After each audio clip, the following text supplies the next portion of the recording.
Four sides TV. Visakha ఓ ప్రశాంతమైన నగరం. కానీ అక్కడ డ్రగ్స్ దొరకటంతో ఒక్కసారిగా ఉలిక్కిపడేలా చేసింది. ఎప్పుడూ లేని విధంగా భారీ స్థాయిలో డ్రగ్స్ దొరకటంతో దేశం మొత్తం ఆశ్చర్యపోయేలా చేసింది. కానీ విని ఎరగని రీతిలో భారీ స్థాయిలో 25,000 కిలోల డ్రగ్స్ విశాఖలో బయటపడటం చరిత్రలో ఇదే తొలిసారి. దీనిపై అధికారులు సీరియస్ యాక్షన్ తీసుకుంటున్నారు. అసలు డ్రగ్స్ ఇండియాకు ఎలా చేరాయి? దాని వెనుక గల కారణాలేంటి? డ్రగ్స్ సరఫరాలో ఎవరి హస్తం ఉంది అనే విషయాలపై అధికారులు ఫోకస్ పెట్టారు.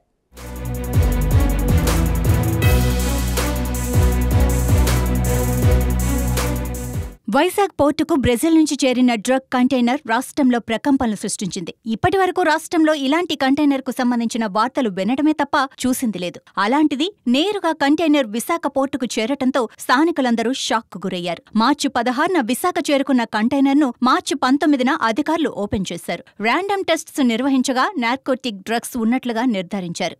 మరిన్ని పరీక్షల కోసం నేషనల్ ఫోరెన్సిక్ ల్యాబొరేటరీ నిపుణులు రంగంలోకి దిగారు. సిబిఐ జడ్జి సమక్షంలో 1000 బ్యాగుల్లోని శాంపిల్స్ ను సేకరించి డ్రగ్ డిటెక్షన్ టెస్టులను నిర్వహించారు. శుక్రవారం అర్ధరాత్రి వరకు కొనసాగిన శాంపిల్స్ సేకరణ, పరీక్షల నిర్వహణ అనంతరం కొన్ని నమూనాలను నార్కోటిక్ ఫోరెన్సిక్ సైన్స్ ల్యాబొరేటరీకి పంపారు. ఫలితాల కోసం వారం సమయం పట్టే అవకాశం ఉంది. సిబిఐ ప్రాథమిక పరీక్షల్లో ప్రమాదకర 6 రకాల నార్కోటిక్ డ్రగ్స్ ఉన్నట్లుగా నిర్ధారణ అయింది.